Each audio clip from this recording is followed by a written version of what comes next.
नमस्ते, म Manoj Bogati black and व्हाइटमा तपाईलाई स्वागत गर्छु। 2017 मा कसले के गर्यो त्यो जगजाहेर कुरा हो। आन्दोलनलाई रणनीति प्रदान गर्नको साटो सरकारसित सम्झौतामा जानु भनेकै कमजोर नेतृत्वको उदाहरण हो। यसैले नेतृत्वले त्यति नै गर्नुपर्छ जति उसको क्षमता हो। आफ्नो क्षमताभन्दा माथिको घोषणा, कार्यक्रम र आन्दोलन गरिएकैले छुट्टै राज्य गोर्खाल्यान्डको आन्दोलन बारम्बार असफल बनेको। राजनैतिक फाइदाको निम्ति दलहरूले झुटा कुराहरूको प्रोपागेन्डा स्थापित गर्नु पनि स्वाभाविक हो। अहिले जिटिए चुनावको छेकमा यस्तै झुटा प्रोपागेन्डाहरू स्थापित गरिएको छ। झुटा प्रोपागेन्डाले जनतामा एकखाले मनोविज्ञानको निर्माण हुन्छ। ठुला मानिसहरूले भनेको कुरा, बुद्धिजीवीहरूले भनेको कुरा, नेताहरूले भनेको कुरा नै सही हो भन्ने हुँदैन। तर हाम्रो समाज त्यति सचेत भइहालेको छैन जसले बुद्धिजीवी नेताहरूमाथि सन्देह गरून्। यस्तै धमिलो पानीलाई सङ्लो बनाउने र क्रिस्टल क्लियर कुरा राखेर नागरिकलाई सचेत गराउने जिम्मेवारी अध्येता, विषय विशेषज्ञ, विश्लेषक, आलोचक वा बौद्धिकहरूको हो। अहिले दलहरूले आफ्नो राजनैतिक फाइदाको लागि स्थापित गरिएका प्रोपागेन्डाहरूबारे कुरा गरौँ। पहिलो प्रोपागेन्डा, जिटिए चुनाव गोर्खाल्यान्डको बाधा हो। यो नितान्तै झुटो प्रोपागेन्डा हो। राज्यभित्रको कुनै पनि सानो ठुलो विकास एजेन्सी, बङ्गालदेखि बाहिरको व्यवस्था छुट्टै राज्य गोर्खाल्यान्डको बाधा हुँदैन। लद्दाखमा दागुपाबु जस्तै हिल काउन्सिल चलिरहेको छ, तर लद्दाखलाई युटी दियो। त्यहाँको हिल काउन्सिल बाधा भएन। मेघालयमा पनि यस्तै छ, त्यहाँको व्यवस्था पनि बाधा भएन। त्यसो हो भने जिटिए वा जिटिए चुनाव बाधा कसरी हुन्छ त? त्यसको एउटै मात्र कारण छ। वास्तवमा त्यो छुट्टै राज्यको लागि बाधा होइन, गोर्खाल्यान्डको नाम गरी पहाड, तराई र डुवर्सको लागि अक्टोबर वार्तामा तय गरेको बङ्गालभित्रकै जिटिए जस्तै व्यवस्थाको लागि बाधा हो। किनभने बङ्गालभित्रको व्यवस्था बङ्गालभित्रकै अर्को व्यवस्थाको लागि मात्र बाधा हुन्छ। किन यस्तो जानी जानी पनि यो प्रोपागेन्डा बनाइयो त? किनभने उनीहरूले छुट्टै राज्य गोर्खाल्यान्डको मुद्दा छोडिसकेका छन्। पहाड, तराई र डुवर्सको लागि अर्को व्यवस्थाको लागि काम अघि सरिसकेको छ। जिटिए चुनाव भयो र यसलाई राम्रोसित सञ्चालन गर्न सकियो भने जिटिएबाट पहाडका जनता खुसी छैन भने तर्क राखेर पहाड, तराई र डुवर्सको लागि राज्य सरकारलाई अर्को व्यवस्था बनाउने दबाब दिन केन्द्रलाई गाह्रो पर्छ। यसैले भारत सरकारसित काम गरिरहेका बुद्धिजीवी होस् वा अवकाश प्राप्त बुजुर्गहरूको बसिबियालो गर्ने अर्गनाइजेसनहरू होस्, उनीहरू सबै केन्द्रको लागि बाटो बनाइदिने अभियानमा छन्। दोस्रो प्रोपागेन्डा, जिटिए चुनावमा गयो भने पहाडलाई छुट्टै राज्य होइन जिटिए नै चाहिएको रहेछ भन्ने केन्द्रमा सन्देश जान्छ भन्ने। जिटिए चुनाव छुट्टै राज्यको लागि दिने म्यान्डेट होइन, यो विकास एजेन्सीको चुनाव हो। छुट्टै राज्यको लागि लोकसभा चुनावमा सांसद राजु विष्टलाई जिताएर पहाडका जनताले म्यान्डेट दिइसकेका छन्। राजु विष्टको कार्यकालभरि त्यो म्यान्डेट भ्यालिड रहन्छ। पहाडले त अझै विधानसभामा भाजपालाई विधायकहरू दिएर फाउ म्यान्डेट पनि दिइसकेको छ। बङ्गालभित्रको जिटिए चुनाव र जिटिएसित बङ्गालदेखि बाहिर गठन हुने छुट्टै राज्यको कुनै सम्बन्ध हुँदैन।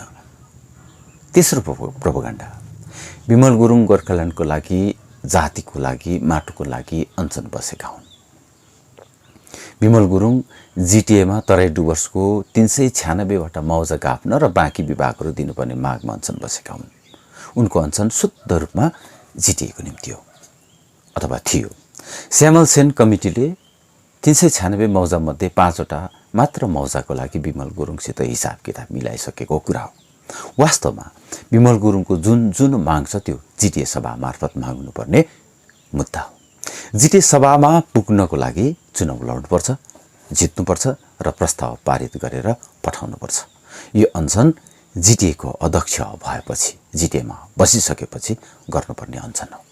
तर उनका मिडिया सेल र कार्यकर्ताहरूले विमल गुरुङ गोर्खाल्यान्डको लागि, जातिको लागि, माटोको लागि अञ्चल बसेका हुन् भन्ने प्रोपगन्डा फैलाए, जो यथार्थदेखि कोसौं टाढाको कुरा हो।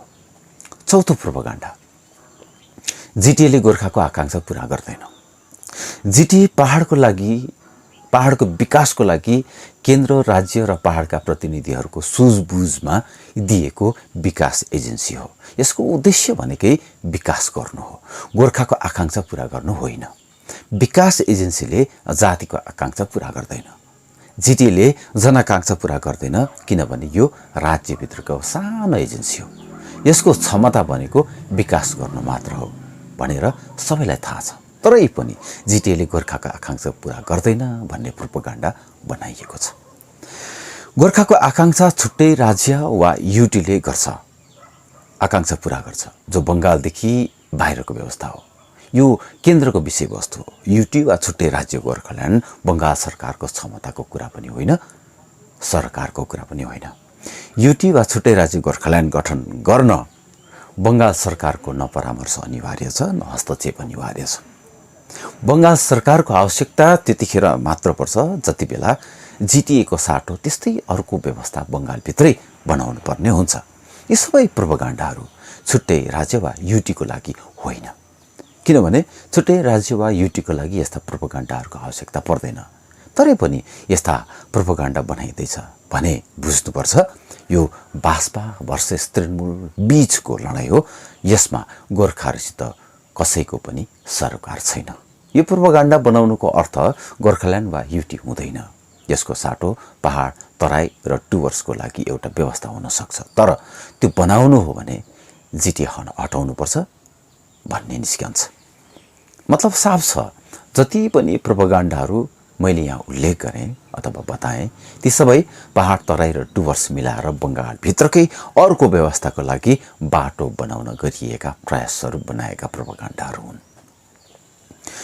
यसलाई पार्टीका कार्यकर्ताहरूले बुझ्ने कुरा आएन, यसैले प्रोपगन्डाहरू फैलाउन उनीहरू प्रयोग हुन्छन्। यसले चाहिँ आम नागरिकलाई भ्रममा पार्छ। जनतालाई भ्रममा राखेर नै दलहरूले आफ्नो रोटी सेक्ने पनि हो। एउटा कुरा स्पष्ट छ, यदि पहाड, तराई र डुवर्स मिलाएर फेरि अर्को जिटिए बनाइयो भने गोर्खाल्यान्डको मुद्दा सधैँको लागि बिलाएर जानेछ, जो केन्द्र पनि चाहन्छ, राज्य पनि चाहन्छ। ममता ब्यानर्जीले जिटिएको चुनाव यसकारण गरिरहेकी छन् किनभने ममता ब्यानर्जीलाई भाजपाको एजेन्डाबारे थाहा छ। भाजपाको एजेन्डा सफल पार्न जिटिए हुँदै बङ्गालभित्रै फेरि अर्को व्यवस्था बनाउन ममता ब्यानर्जीलाई किन पो आवश्यकता पर्थ्यो र, जसको श्रेय भाजपा, केन्द्र वा राज्य विष्टहरूलाई जाओस्। त्यसको निम्ति राज्य सरकारले सहकार्य नै किन गर्थ्यो र? ममता ब्यानर्जीले भाजपाको चाल बुझिसकेकी छन्, यसरी जिटिएको चुनाव गर्दैछन्, किनभने ममता ब्यानर्जीलाई पहाड, तराई र डुवर्स मिलाएर अर्को जिटिए बनाउनु भन्दा पहाडको जिटिए चलाउनुमा नै फाइदा छ। वास्तवमा जिटिए चुनाव गरेर ममता ब्यानर्जीले भाजपालाई अप्ठ्यारोमा पारिदिएकी छन्। जिटिए चल्न थालेपछि भाजपाले कबुल गरेको पिपिएस कठघरामा पर्छ। जिटिए हुँदाहुँदै तराई र डुवर्स मिलाएर अर्को जिटिए बनाउन पनि सकिँदैन।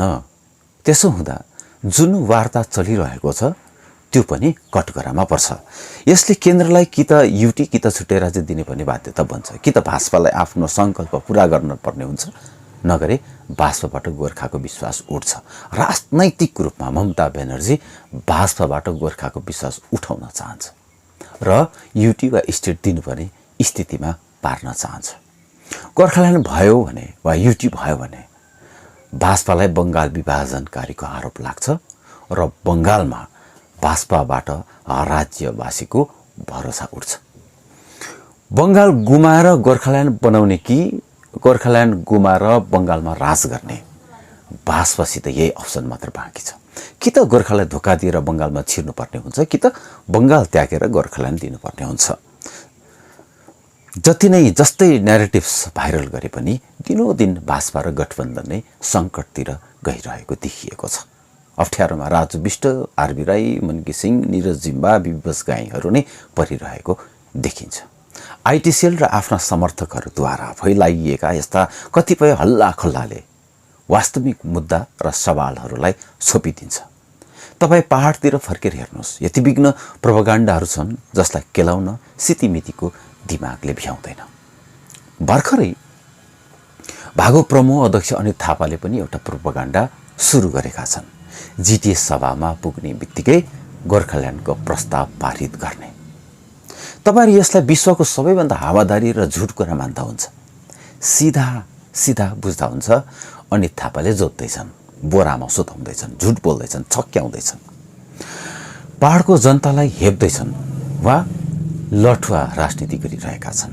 जसले पनि जिटिए सभामा गोर्खाल्यान्डको प्रस्ताव पारित गर्छु भन्छ त्यो संसारको सबैभन्दा असक्षम, अज्ञानी, मूर्ख हुन्। अनित थापाको यो बयान कस्तो हो भने आमिर खानको फिल्म पीकेमा जुन चाहिँ भगवानको मेसेन्जरहरू छन् त्यस्तै हो। जसले आफ्नो सिधा सम्पर्क भगवानसित छ भन्छ त्यसलाई आमिर खानले रङ नम्बर डायल गर्ने मनुवा भन्छन्। अनित थापाको यो बयान पनि त्यस्तै हो, रङ नम्बर। पहिलो कुरा अनित थापाले बुझ्नुपर्छ, छुट्टै राज्य बङ्गाल सरकारको विषयवस्तु होइन। जिटिए राज्यको कानुनले चल्ने विकास एजेन्सी हो। युटी वा छुट्टै राज्य केन्द्रको विषयवस्तु हो, जसको लागि बङ्गालको परामर्श र हस्तक्षेप समेत आवश्यकता छैन। जिटिएको प्रस्तावको त्यहाँनिर के काम? अनित थापाले भनेका थिए मसित छुट्टै राज्य गोर्खाल्यान्ड ल्याउने क्षमता नै छैन, त्यो मेरो बसको कुरा पनि होइन। म राज्य सरकारसित मिलेर पहाडको विकास गर्न चाहन्छु। यो सफा कुरा थियो। जसले सक्दैन सोझै सक्दैन भन्नुपर्छ। ढाँटको राजनीति गर्नु हुँदैन, झुटको राजनीति गर्नु हुँदैन। तर जस्तो जिटिएको चुनाव आयो अनित थापा औकातमा आइहाले। एउटा कुरा सही हो, गोर्खाल्यान्डको लागि गोर्खा स्टेक होल्डरहरूको राष्ट्रिय कमिटी हुनुपर्छ। जुन जुन राज्यमा गोर्खा बस्छन् त्यहाँका प्रतिनिधिहरू कमिटीमा हुनुपर्छ र केन्द्रलाई दबाव बनाउने स्ट्राटेजी, कूटनीति, रणनीति वा राजनीति हुनुपर्छ। तर यही कुरा पनि चुनाव आउँदा बोल्ने कुरा चाहिँ होइन। अनित थापाले गोर्खाल्यान्ड ल्याउन सक्दिनँ, म राज्यसित मिलेर विकास गर्छु भनेर क्लियर कट कुरा गरेको कारण नै गोर्खाल्यान्डको सम्बन्धमा उनलाई गरिबस्ने सवाल नै बन्दैन थियो। ल्याउनै सक्दिनँ भनिसकेपछि किन गोर्खाल्यान्डको लागि के गर्दैन भनिबस्नु त मूर्खता मात्र हुन्थ्यो। तर अनित थापाको गोर्खाल्यान्डको लागि पहल गर्ने बयान आइसकेपछि हजार प्रश्न बन्छ। पहिलो प्रश्न त यही बन्छ, गोर्खाल्यान्डको लागि राष्ट्रिय कमिटी बनाउनु नै थियो भने अक्टोबरमा बङ्गालको स्टेक होल्डरलाई मात्र लिएर वार्ता गर्दा किन मौन बसे त अनित थापा? कमिटी त त्यति बेला बनाउनु पर्थ्यो र त्यो कमिटी वार्तामा बस्नु पर्थ्यो। राष्ट्रिय स्टेक होल्डरहरू वार्तामा बसेको भए पहाड, तराई र डुवर्सको सर्वाङ्गीन विकासको मोडल नै बन्दैन थियो। जुन मोडल लागू गर्न अहिले डाक्टर महेन्द्र पी लामा, गठबन्धन, राजु विष्ट, निरज जिम्बा, बिबी बजगाईहरू जस्ता मानिसहरूले कम्बर कसिरहेका छन्। त्यही मोडल लागू गराउने थ्याउन्नमा जिटिएको विरोध गरिरहेका छन्। जिटिए हटाएर त्यो मोडल लागू गर्ने कूटनीति गरिरहेका छन्। चुनावको बेला किन अनित थापालाई गोर्खाल्यान्डको याद आयो त?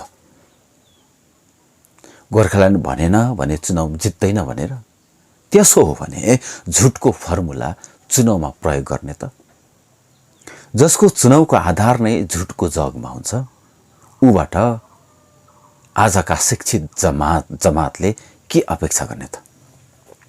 जिटिए सभाले भोलिन्टियरहरूलाई नियुक्ति पत्र बाँड्ने होइन, बलियो शिक्षा नीति ल्याउने र प्रस्ताव पारित गर्नु पर्यो। रिजनल एसएससी ल्याउने र जेन्युनहरूलाई नियुक्ति दिने सिस्टम पो ल्याउनु पर्यो त। जिटिए सभाले सुपर स्पेसियालिटी अस्पताल बनाउने, ट्राफिक व्यवस्थापन गर्ने, आधुनिक सहरको इको फ्रेन्डली मोडल,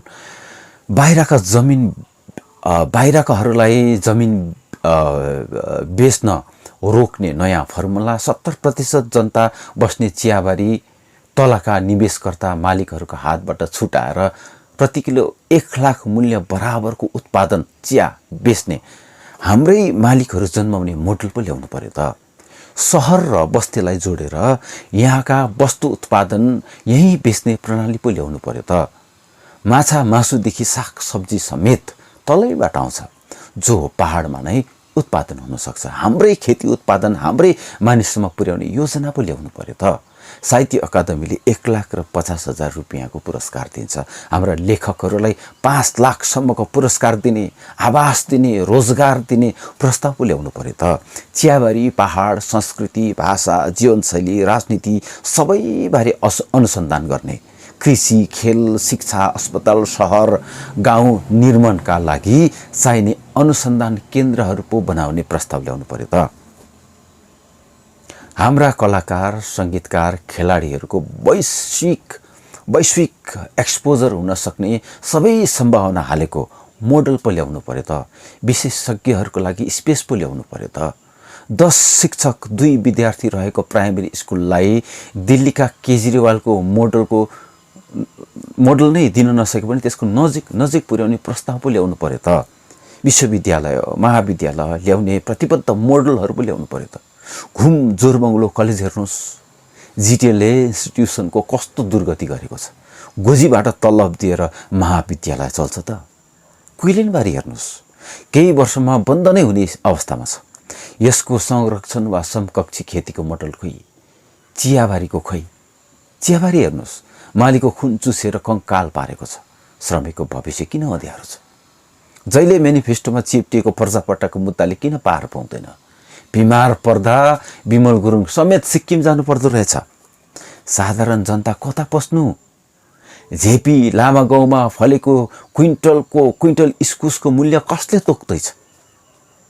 टी टुरिज्मको नाममा तलको निवेशकर्ताहरूलाई जुन 15% जमिन दिँदैछ, त्यसलाई रोकेर हाम्रै एन्टरप्रेन्योरहरूलाई 20% जमिन उपलब्ध गराउने योजना पो ल्याउनु पर्यो त। पहाडका लघु उद्योगहरूको वैश्विक बजार बनाउने योजना पो ल्याउनु पर्यो त। सहरमा आकाश चुम्ने बिल्डिङहरू छन्, भुइँचालोले लग्यो भने 1 बोरा अदुवा सहर ल्याउँदै बस्तीको अन्तरे दाजु खोलाको फड्केमा चिप्लिएर लडेर मर्यो भने खै मोडल? विकसित पहाड बनाउनको लागि कति क्षेत्र, विषय र मूल्यहरूबारे ज्ञान हुन आवश्यक पर्छ। हजारौं विशेषज्ञहरू, बुद्धिजीवीहरू, अनुभवी बुजुर्गहरूसित विमर्श गर्न अनिवार्य छ। खै मोडल? जिटिए सभामा गोर्खाल्यान्डको प्रस्तावना ल्याउँछु भनेर यी तमाम मूल्यका खास सवाललाई छोप्ने र फेरि पनि यो चुनावी गर्मीमा झुटो सपनाको आइसक्रिम खुवाउने र जसले जे सक्छ त्यसैबारे काम गरौँ, सक्दैन भने नसक्ने मानिसले राजनीति नगरौँ। यसरी रङ नम्बर डायल गरेर जनतालाई बोरामा नसुताउँ। भोलिको विकसित पहाडको मोडल जनतामा राख्नुहोस्, त्यसमा सचेत समाजले बहस गर्ला। जसको मोडल विश्वासयोग्य छ उसैलाई जनताले मत देला र जिटिए सभामा राख्ला। सबै नेताहरूले याद राख्नुहोस्, जनतालाई अन्डर एस्टिमेट गर्दा कुर्सीको खुट्टा भाँचिदिलान्। कुर्सीको खुट्टा भाँचेपछि नेताको हकीकत कस्तो हुन्छ त्यो त सबैलाई थाहै छ। फेरि भेट्नेछु। धन्यवाद।